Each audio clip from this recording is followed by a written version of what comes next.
Welcome to the Rural Missions Podcast.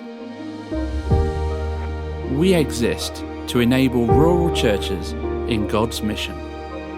So join us now as we hear stories of hope from across the UK. So welcome to the Rural Missions Podcast. I am your host, Bob Goody, and today I am joined by Michelle Heritage from the Eternal Wall of Answered Prayer. Hello, Michelle. Hi, great to be with you, Bob.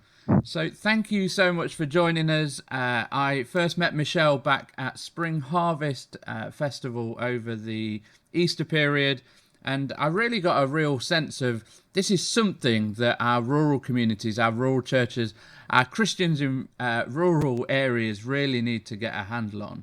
And so I've invited Michelle to come and share with us. So Michelle, let's hit the road. First question. Why don't you tell us a little bit about who you are, but actually I think who is the Eternal Wall of Answered Prayer and what part do you play in that? Sure. Yeah, it's much easier to understand what I do if you understand what Eternal Wall's about, because it's quite an unusual name for an organisation, isn't it? So Eternal Wall of Answered Prayer is a stunning piece of architectural art. It's designed to provoke a conversation about prayer, and we're actually building a national landmark. So this is a never-ending wall of 1 million bricks. They communicate something about God's eternal faithfulness to us through prayer, because each brick is digitally linked to a story that will reveal something about a person's situation, how they prayed, and Jesus has answered that prayer for an individual. So these stories are coming from all around the world. They're from history as well. So we're gathering from historical sources, books and journals, as well as from people in the world around us today. And this, the landmark, the physical landmark, will be based at Coleshill, which is just east of Birmingham, about 5 miles east of Birmingham. So because of its location, it's right next to the M6 and the M42. It's under the flight path for Birmingham Airport, and HS2 actually comes round a bend as it goes into New Street and slows down right next to the land. So we reckon 850,000 people are going to travel past it each week. So those stories of answered prayer will be top of mind for a lot of people on a weekly basis. And the whole database of answered prayers is available digitally as well. So you don't have to travel to Eternal Wall to find some of the stories. You can find them online when we open. You'll be able to search geographically, chronologically. You can enter search words. So we're in the process at the moment of gathering 1 million stories of answered prayer that we can feature on the landmark. And it's a unity project. So it's been backed by over 20,000 Christians so far. And all of it is pointing people to Jesus and declaring that there is hope if people trust in him. Wow. So we're inviting people to give it a go. If you're a Christian, you can share an answered prayer. If you are not a Christian, you can head to Eternal Wall to find out what are all these people saying that Jesus has done, and who is Jesus anyway. So my job at Eternal Wall is I'm Chief Partnerships Officer, which is just a gift, really. I work with partner organisations, which is how we got chatting, Bob, isn't it? I'm always looking to connect with organisations that love telling people about hope, that love sharing stories, that love telling people about Jesus, because we want to work across denominations, across organisations, and encourage people and help them to understand that their story matters. We want people to sort of understand that if they share a testimony of what Jesus has done when they've prayed, that can encourage others to try praying. It's a really easy form of evangelism. So yeah, that's what I do at Eternal Walk. I talk a lot about Jesus. I talk a lot with partner organisations who believe in Jesus, and always looking to point people to Jesus. Wow. So it sounds like quite a sizable project. And for those of you listening, if you've watched any of our Farmer John's Farm resources, Farmer John Plum runs a farm in Coles Hill, so this is right on his doorstep as well. So seems to be a hotbed of revival thinking happening around Coles Hill. It's must be where the Lord's emanating from there across the country. God's own country. That's it. I mean, it's interesting because often the rural or smaller towns are overlooked, you know, in the news, but they're not overlooked by God, are they? And Coles Hill is definitely where we're supposed to be building. Yeah, amen to that one. So you said that you're looking for 1 million answered prayers. Like, to me, that sounds a lot, but it also doesn't sound a lot because I've been a Christian nearly 25 years and I've probably got close to that number myself. Because we pray every day for any situations. So how many prayers are you up to at the minute? Do you have a figure in? Yes, so actually gathered already. We've got about 45,000 answered prayers, so that's a really sizable database already in terms of answered prayers. But we've got pledged answered prayers as well from partner organisations. So we've got 80,000 answered prayers that we sort of know where they're coming from. We've just got to get them into our systems.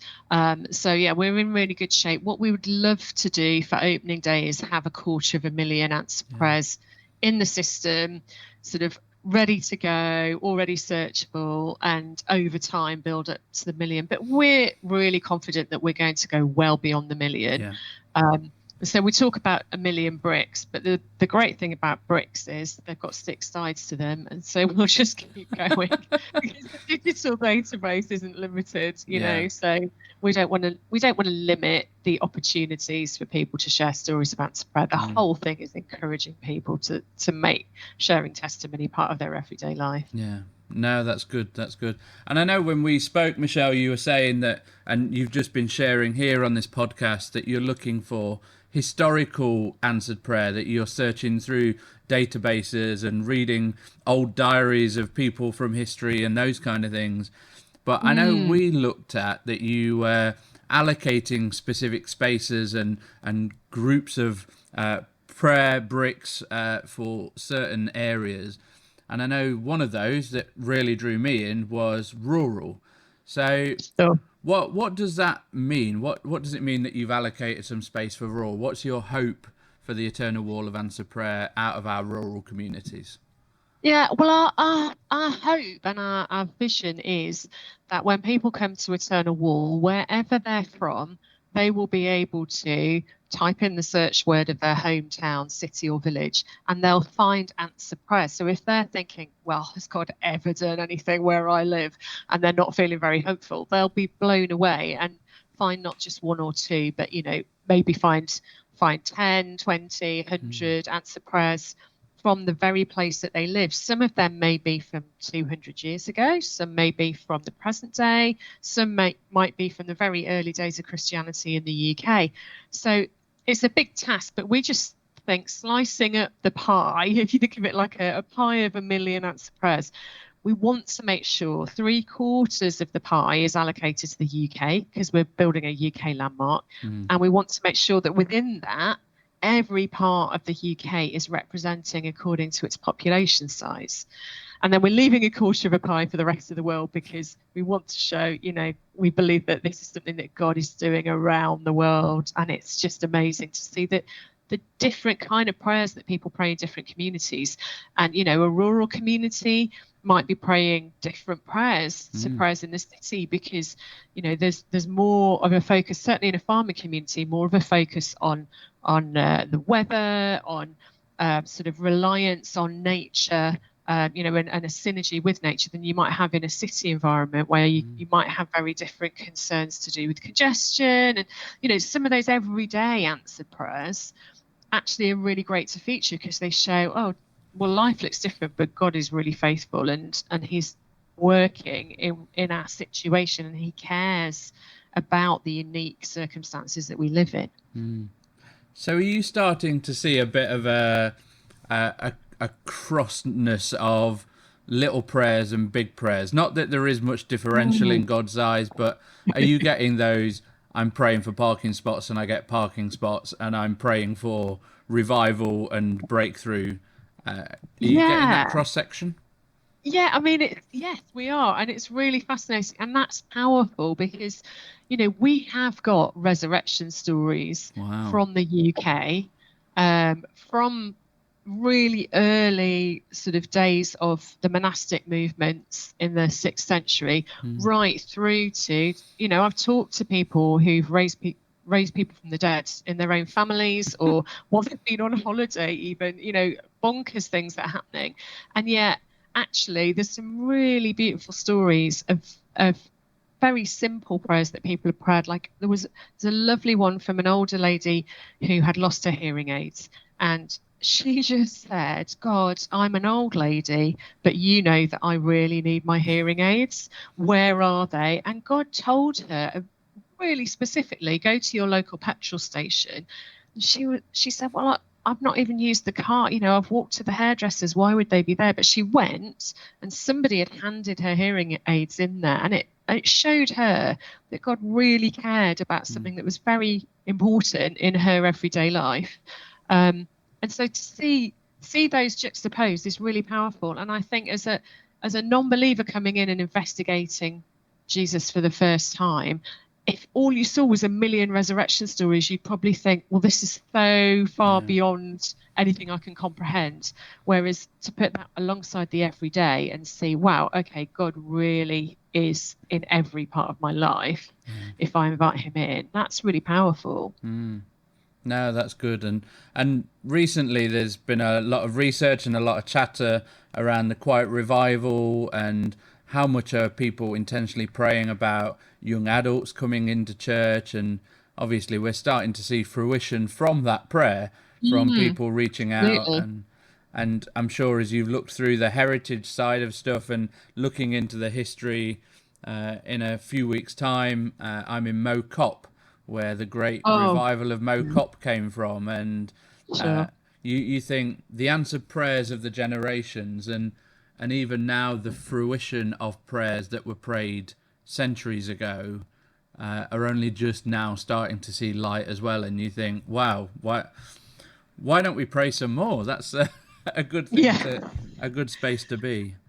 And I think you don't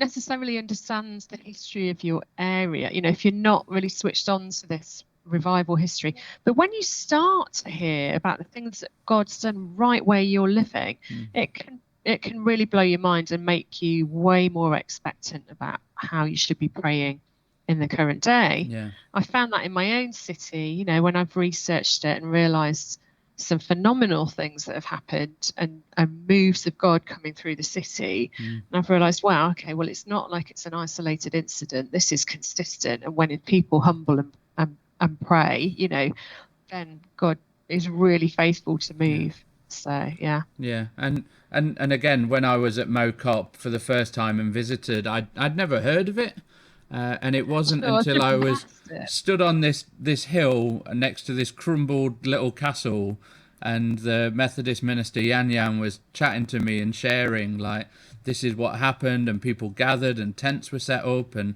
the primitive Methodist movement was birthed, and we stood on the top of this windy little hill praying together. And you go, wow, like what a blessing it is to stand on the shoulders of giants, to stand on the prayers and the movement that's been before.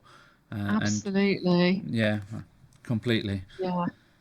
So what does this look like for us? You've talked about these prayers and that you're saving spaces, and you'd love the Christians in rural communities to be engaged. What does that look like for our listeners? How could we get engaged with the Eternal Wall of Answer Prayer?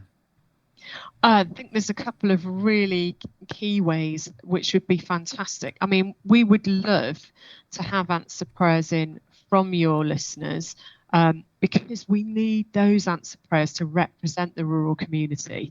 And, I'm often going into the database, sort of typing in search words and thinking, oh, if we got answer prayers on this topic, and just trying to think, well, what are the topics that people from the rural communities are going to be typing in? And, I'm just aware we want to make sure they're really well represented. and it's only through your listeners and people like them sharing those answer prayers that it's going to happen. It's not from me sitting in a city, you know. I can't share those kind of answer prayers, but they're the ones that are going to really speak to people that are searching for those search words. So that would be a really obvious one. There's two ways you can do that. So you can either go straight to the website, which is eternalwall.org.uk, and we have a testimony page. So it's just /testimony. Doesn't cost anything, and people can share answer prayers. So that is very easy to do. The other thing is, if people are thinking, well, I'd love to share an answer prayer or several answer prayers with you, but I kind of need a little bit of a memory jog because this isn't something I do consistently, then they can sign up to what we're calling the Answer Prayer Pledge. So that is, we've set it up to get people thinking and remembering times in their own lives when God's answered prayers. And you can just head to the website and then /pledge. You can sign up by leaving your name and your email address, and we will send you e-booklets of testimonies. So that we've got 10 different themes, 10 booklets, things like provision, healing, protection, guidance, relationships being healed. Each booklet's got several really great testimonies in it. And by the time you've worked through 10 topics, you're going to have remembered some stories of your own. So, you know, if even better if they relate to the rural community, but, you know, it's just great to get people starting to share those answer prayers and thinking and just, you know, it's a really good practice. There's time and time again in the Old and New Testament that we shouldn't be forgetting the things that God has done in our lives. We should be celebrating them. We should always have a reason to tell people why we have hope in Jesus, you know, and so those testimonies, they're so engaging. They sit alongside the gospel. So you might not feel like you're a great evangelist, but actually your testimonies, your personal stories, people love hearing stories. They're so engaging and they're really powerful in pointing people to Jesus and saying, this is what he's like. He's faithful, he's kind, he's loving, he's generous, he guides us, he protects us. So yeah, that would be really great. And the other thing is, we are always looking for historic answer prayers. We love people that read books to get in touch with us and say, actually, yeah, you know, we're really passionate about, it might be John Wesley, it might be revival history in their area. Somebody might like to read about Mo Cop and share some answer prayers with us. That's fantastic. And we've got a team of volunteers doing that on a regular basis. And that blesses the socks off of us because it's a way that anybody can get involved and help us and do a really meaningful piece of work. Wow.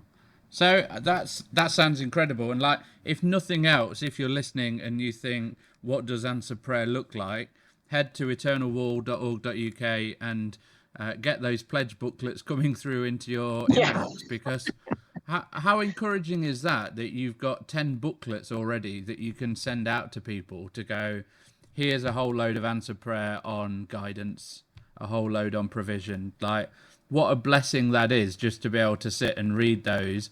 And imagine there's going to be 1 million of those on a website that people can engage with for years to come. Like, that's exceptional. I mean, that could be your youth group or your small group material for 10 weeks, you know, and just then each time you meet, you're in that habit of thinking, oh, has God answered a prayer for any of us this week? And you're in the habit of sharing those stories and celebrating them alongside, you know, your prayer needs. So yeah, it's a really, really powerful tool. Yeah. So if you want to get engaged, please do head to eternalwall.org.uk. Where you can submit your prayers, you can submit and get those booklets and find out more. Or as Michelle says, if you're into the history, you'd love to be able to read about and share some of those stories and help them to collate the historic prayers from the generations, then do get in touch with them. But a question that's come to my mind, Michelle, is there a limit? Is there a limit to how many prayers I could post over to you? You could. There's not really a limit, no. there might be out of the back of this conversation. Is that what it's heading towards?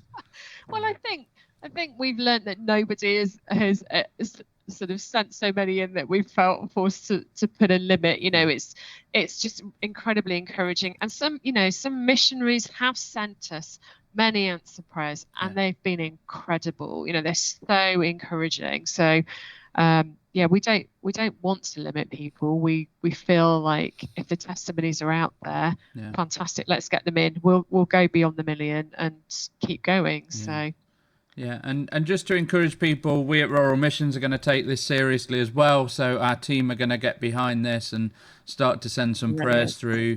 And as many of you know that are listening, our consultation days, our networks, we're starting to personally start to collate some of those answered prayer, those moments where we've gone to help churches and they're reporting back. Because even today, I've had an email from a church telling us like how far they've come along in their being more missional as a church. And for me, that is a clear answer to prayer. So if you want to get engaged, drop us a message or head straight to eternalwall.org.uk. And I really encourage you to get connected into this movement. And as Michelle says, 850,000 people a week could potentially be going past this and going, what is that big monument? Why have they built such a thing? And they built this thing out in the middle of Coleshill, out in the rural community, because it's God. It's sharing this goodness, this answered prayer, and not just one, not just two, but 1 million plus of God's move across this country and across the globe, as some of it's committed to other places as well. So, Michelle, one of the things that we always do in our podcast, and I'd love to be able to do this with you, and it sounds like you've got a few stories already, but we always round off with a story of hope about what have you seen God doing recently. And that could be from work, it could be from church, it could be from you personally. But I wondered, is there an answered prayer, potentially, that's been sent in that could encourage our listeners as to what God is doing across this country? Absolutely. I mean, I think one of the really exciting answer prayers that I've seen recently has been featured on the news, and it was on a BBC website because I wanted to check out the details. And that's about the baptisms that took place in the sea in Bournemouth recently. So a couple of weeks ago, there were 92 people from 5 different churches in Bournemouth got baptized in the sea as a public declaration of the prayer they've already prayed, inviting Jesus into their lives. And we at Eternal Wall believe that's the prayer that Jesus always answers. It's always honoured when we invite him into our lives. So those people made this public declaration, and there will have been many, many people watching that. It was on the beach. It wasn't a private event behind closed doors. It was a public witness to Christ, and it showed confidence in the gospel and showed its relevance to the public. And that flies in the face of all these stories about the church attendance dwindling in the UK. It's not dwindling. It's alive and kicking, and it just looks different. And this is drawing people in. That's what we want to do at Eternal Wall, and we want those public testimonies of Jesus changed my life, and here I am getting baptized in a public place to show people that this is powerful stuff. Come and find out more. So that's absolutely brilliant. It's out there in the public, which is exactly what we want to do. So that's really encouraged me this week. Wow. Well, thank you, Michelle, and thank you for your time. Thank you for sharing all about the Eternal Wall of Answered Prayer. So, as we've said all the way through, if any of you want to get engaged with, we would highly recommend it. You just need to head to eternalwall.org.uk. There'll be a link through this podcast. There's a link on our website as well. But please do consider, how have you seen God moving in your own life, in your own community, and how have you seen him answer prayer? I'm sure Michelle would love to hear all of those stories and more. Absolutely. And if people want to get in touch directly, it's michelle@eternalwall.org.uk. Very happy to chat to them about volunteering. Great. Well, thank you so much, Michelle. Thank you for your time. Thank you, everyone, for listening. Please do ensure that you like this, share it with some people. Make sure you subscribe to ensure that you get these podcasts every 2 weeks into your regular podcast space.